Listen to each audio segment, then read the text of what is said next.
West Africa's precious marine resources are being stripped by industrial-scale pirate fishing, all to feed seafood-hungry consumers in Europe and Asia. In the first of two special reports from Sierra Leone, Juliana Rufus tracks down the illegal trawlers and those stealing from some of the world's poorest people.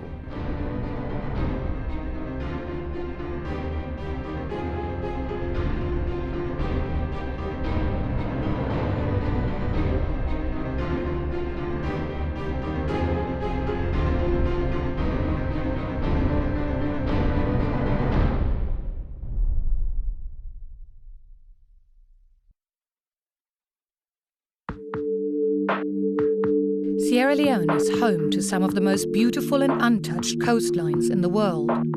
For thousands of years, communities along the coast have depended on fishing to make a living. But today, this way of life is under threat. Thousands of tons of fish are caught in Sierra Leonean waters for consumption in Europe and in Asia annually. But not all of the trade is legal. In Sierra Leone, some of the world's most powerful fishing companies are stealing from some of the world's poorest people. Each year, Sierra Leone loses up to $29 million in fisheries income due to the illegal activities of foreign trawlers in Sierra Leonean waters. We've come here to investigate how theft on such a grand scale is possible. On our arrival, we have arranged to meet Amra Tour, an activist who is fighting to stop the exploitation of Sierra Leonean waters by monitoring and registering the activities of illegal trawlers around Cherbourg Island in the south of the country. The British-based Environmental Justice Foundation, or EJF, has just equipped him with a new boat. And Amra has invited me, together with Victor Carbo, a senior government official, to show us the scale of the problem. We head into the Inshore Exclusion Zone, or IEZ, a protected coastal area and breeding ground reserved for local fishermen, but frequently exploited by foreign trawlers. The IEZ has been designated as a spawning area for fish. So these are areas where industrial vessels and semi-industrial vessels are not allowed to fish. But illegal fishing in the IEZ isn't the only problem. How many of the ships that are fishing off the coast of Sierra Leone actually have a license? It's hard to estimate because we don't have the means to go out there and check on there. The Sierra Leonean Ministry of Fisheries currently has no functioning boats of their own, and Victor hopes to collaborate with the EJF boat on future patrols. Local fishermen are constantly updating Amra on the activities of industrial trawlers. I will call you later, please. Are you getting a lot of calls with information?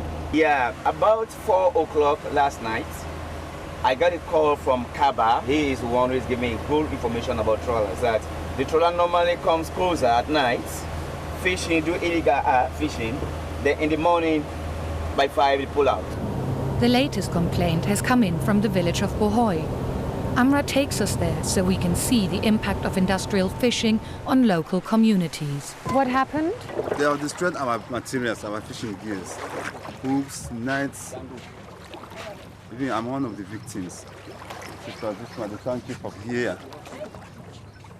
What time do they arrive in the evening? Around 5 o'clock. From yesterday evening till this morning. So do you think we can see them fishing now? No, they finished. They are still there, but have gone far. The men say their fishing equipment was damaged during the previous night. It gets dragged by the trawlers? Yeah. This is the bit that's left, and everything else is lost. My own was 1,200 hooks. Everything, they carry away everything. Do you have the money to buy a new one? No. This is a poor community, and the fishermen buy their nets and lines in installments. So what are you going to do now? Well, the only problem is later I will be harassed by the owner. I have to pay him, although it has been destroyed, but still I have to pay him. But the grievances of the fishermen go further still. They say the foreign boats have also caused a massive drop in catch. For the fishermen who live on sandy soils, which make agriculture difficult, this is a desperate situation. They depend almost entirely on fish for food and income. We are fishing several times with no catch. because of harassment of the trawler. The usual fishing here, overfishing by the trawlers. So now we have no fishing. Amra is getting an update. Somebody just called me from Mania, trying to give a report on this trawler. That this morning, he saw it heading to this point. The guys are saying. So does that mean the trawler is fishing now? Yeah, they are fishing down there. Illegally? Well, I can say illegally. You have to check. You have to check. It's taken us less than an hour to get a trawler sighting, and if it's fishing within the inshore exclusion zone, it's in breach of the law. The chase is on. Amra was just saying that we've actually got one crucial advantage, that the new boat that the EJF has is so much faster than previous boats, and we can go into areas where previously there's been no surveillance and no boarding, so they don't expect us to come there. Here, this way. What's there? And then we see a ship at the horizon. You think that's the one the fishermen were talking I'm about? sure, yeah. The trawler is painted black, which means it's probably a South Korean trawler, called Blackfaces by the locals. And the crew on the trawler seems to have spotted us too. See it changing course now, huh? You can see that it was fishing with closer to the land. And now because they have spotted this craft, they are now moving out to the wider sea. I'm seeing the line is at the bar. What are you seeing? The line should be at the bar. They are trying to follow. Amra thinks he can see them pulling in the net so they can gain more speed and escape us. But that's not all. The identity is covered. The identity is covered. It's covered with a blue net. So we can't read the name. You can't read the name. That's an illegal practice under Sierra Leonean law, and our first indication that this ship has something to hide. Fishing vessel. This is the fishing patrol calling. This is fishing patrol calling. How do you read me? Over. Victor wants to board the vessel for an inspection, and Amra records the GPS position. The vessel is moving out of the IZ. Let's get closer to the boat and then ask for permission to board. We get as near as we can. As a senior Fisheries Ministry official, Victor is well known, and Sierra Leonean crew members should have recognized him by now.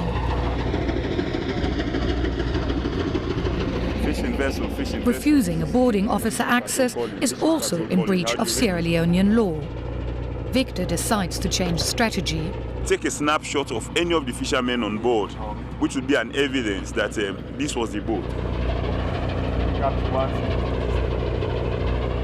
It is clear now that they won't let us board, but on the other side of the trawler, we spot a crucial clue.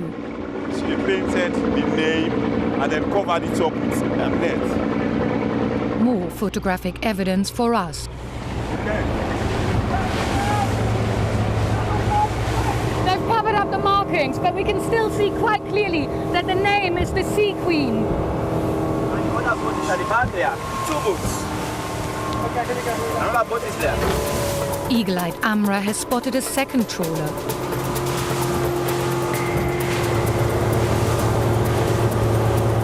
But it ignores us too. So the net is still out? No. Have they pulled it off? Yeah, they pulled it up. And they're trying to run away? Yeah. Are they even slowing down, Victor? No. They're moving fast ahead. With the net pulled up, the trawler is gaining maximum speed. This vessel got information from the boat we are coming from that patrol vessel is around, so let them pick up the net. So that's why you see them running. The trawler is moving fast towards the open sea, and we are forced to abandon the chase.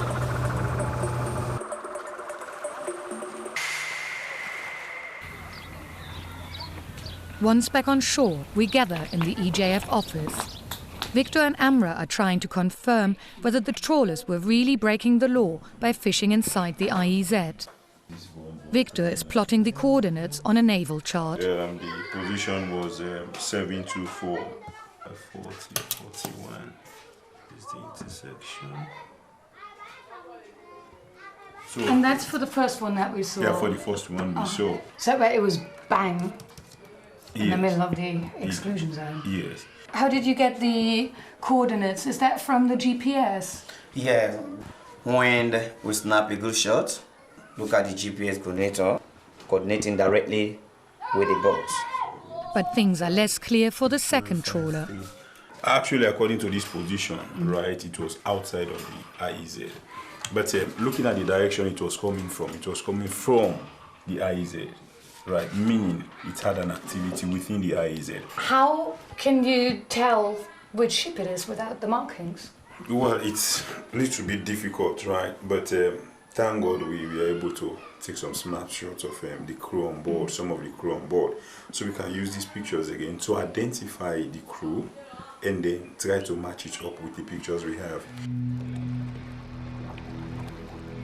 The following morning, we head back out to sea. We want to check if our two trawlers are still fishing near the coast. On our way south, we meet three fishermen. They explain that the trawlers destroyed their nets. They lost their nets last night. Hi, hello. How are you? Hi, hello. Which way are you going? This way. Okay, Thomas section. Okay. To our surprise, the fishermen tell us that the Navy at the nearby base is doing nothing to stop the trawlers. Can you sometimes see the Navy and the trawlers out at the same time? Every day they can't hold them. To go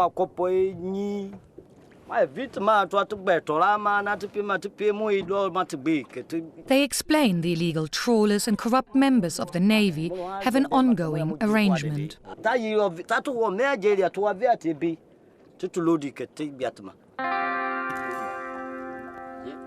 We leave the fishermen and the trawlers, which seem to be heading south towards Liberian waters, too far for us to pursue. Instead, we return to Sherborough Island to find the local Navy commander and to ask him about the allegations we've just heard. But Navy headquarters in Freetown refuses permission for an interview. We've heard a number of accusations against members of the Navy, accusing them of conniving with captains on board of illegal trawlers in return for personal gain. One thing's for sure, the 28 men based here at one of 4 of Sierra Leone's naval bases are woefully under-equipped. This boat here, their only one, hardly allows them to chase and arrest illegal foreign trawlers. With the suspect ships we filmed now out of reach, we feel that our time on Sherborough Island has come to an end.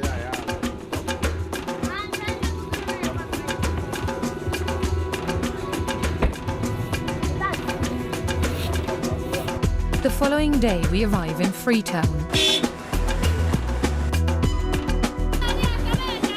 We hope that here in the capital we will find information about the 2 trawlers' identities.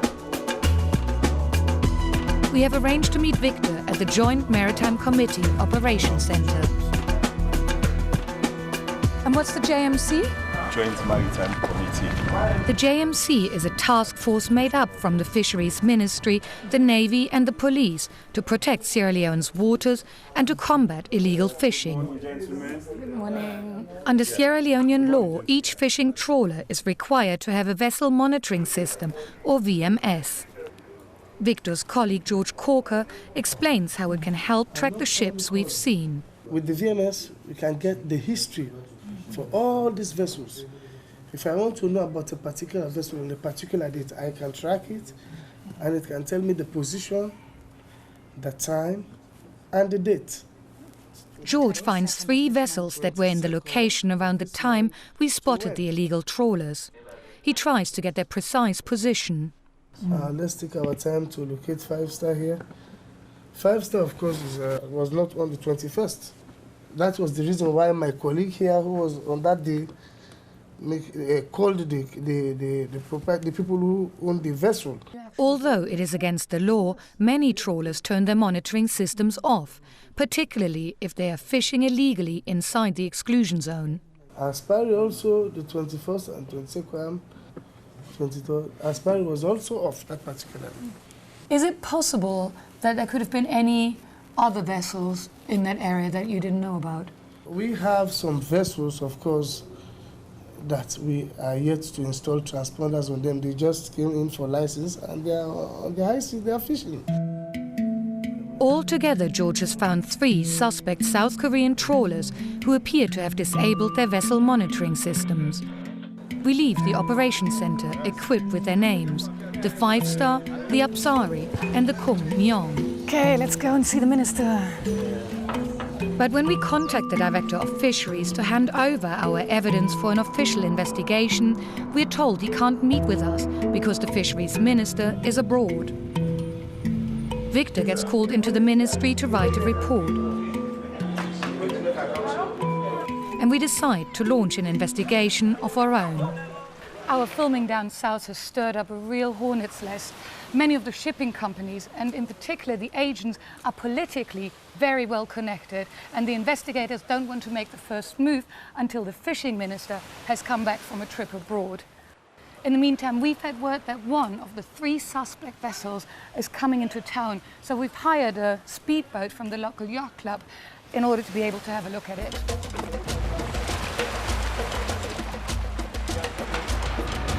We've been told it is the 5-Star that has come into port, and we head out to find it. Many of the trawlers in the harbour are in a dismal state. And then we see our suspect vessel. That's what we think, a black face.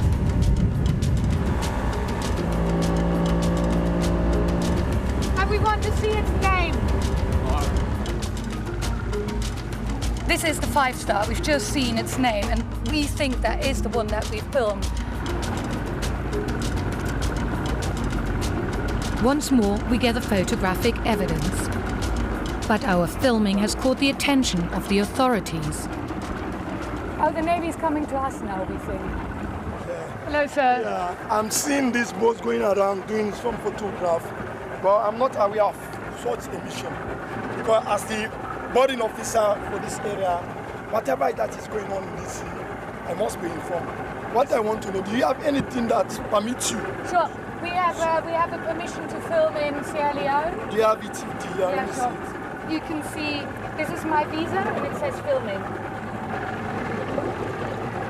Sub-Lieutenant Bangura says he's already heard about us because his commanders have given a Navy briefing about our filming of the trawlers in the south. Okay, thank you very much. Yeah.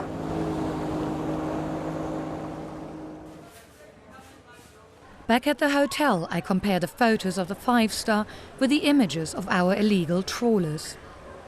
This is the trawler that we filmed, and this is the 5-Star. And I was told that there are a few things that I should look out for when I compare them. One is the hulls here on the side of the ship. There's 3 on the trawler that we caught. And then here's the 5-Star, and then our hulls. Sadly, the trawler that we caught fishing illegally and the 5-Star are not the same one. So we'll keep on looking. Illegal fishing in Sierra Leone has become a global concern, and fisheries experts around the world are beginning to help with our investigation. They can't find any references to the Sea Queen, but they are sending us photos to help identify the illegal trawlers. But as I compare the photos to our images, it becomes clear that it was neither the Kum Myong nor the Apsari which we filmed fishing illegally. With our 3 main suspects dismissed, it feels like we're back to square one. Having had no success contacting the Director of Fisheries, we try our luck with the Navy, and they agree to meet. So thank you for having us. Yes, thank you too for coming. Commander Kanu and Commander Conti are willing to take us into Freetown Port. Stand 9 on deck, sir. Since the Fisheries Ministry currently has no boats of its own, it relies on the Navy for monitoring and inspection. Yeah, Bungoman number. To demonstrate the inspection of a trawler, the 2 commanders have arranged the boarding of a Chinese vessel. They say this is what happens when they are on patrol or when the Fisheries Ministry requires their assistance. Okay, we can allow you to go now. Okay, assist her. Hey, can I have a minute, please? On board, we meet Bongo Man, the shipping agency's logistics manager. He lets us see the cool room where the catch is stored. Ooh, and slippery. Slippery, that is right. I see you want to clear the first. Yep, so this is refrigerated. Yeah.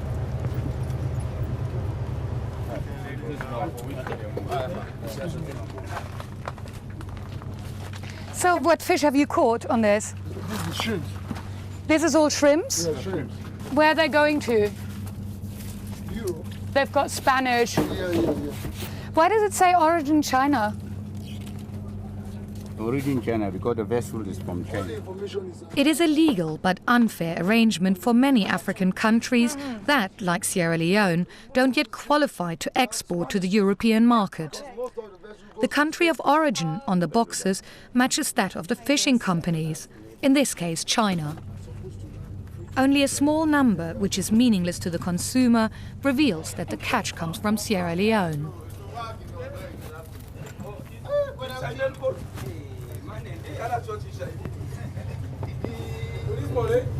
Bongo, thank you very much for cooperating with us. We've now found anything unusual. We do hope that we'll have a better cooperation each time we call upon you to board your vessel. Thank you. The commanders tell us this is the usual scenario. Virtually all foreign trawlers comply with the law. Back on land, I asked the commander's opinion on the corruption allegations we'd heard on Sherbro Island. Do you think it's at all possible that there can be corruption in the Navy where illegal fishing is involved? We have a very great record in the eyes of Sierra Leoneans and the sub-region of our achievement. Notwithstanding, not everybody knows exactly what our challenges are or how much we can do.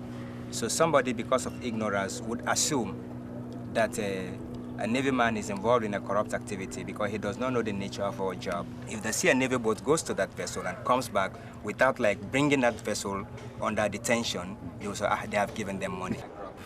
If people are proud to come forward and provide evidence they can adduce in court to prove that a serviceman is engaged in this, then we're ready to let go of that man and try him.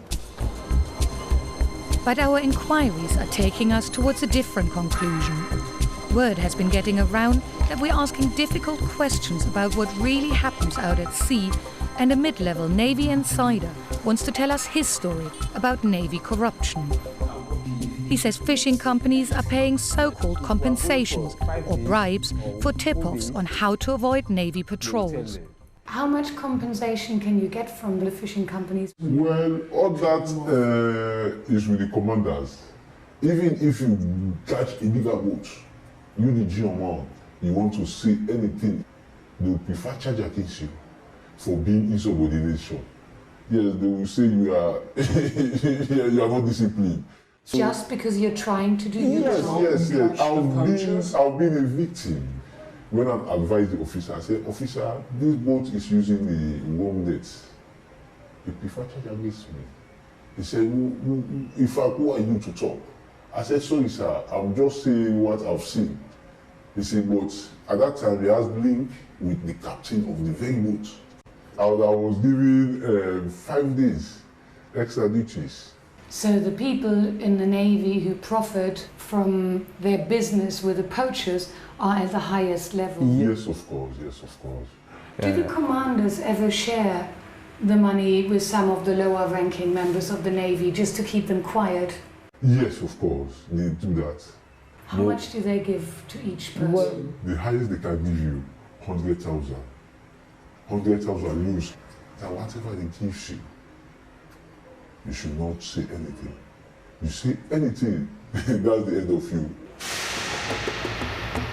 We are beginning to get a sense how illegal fishing on such a grand scale can take place in Sierra Leone, but we're still none the closer to identifying the South Korean ships. Next week, in part 2 of this special People and Power investigation, we'll be back on the track of the mystery trawlers, and we'll make further revelations about how the theft of one of Sierra Leone's most precious resources is being carried out. That's People in Power from Wednesday, February the 1st, here on Al Jazeera.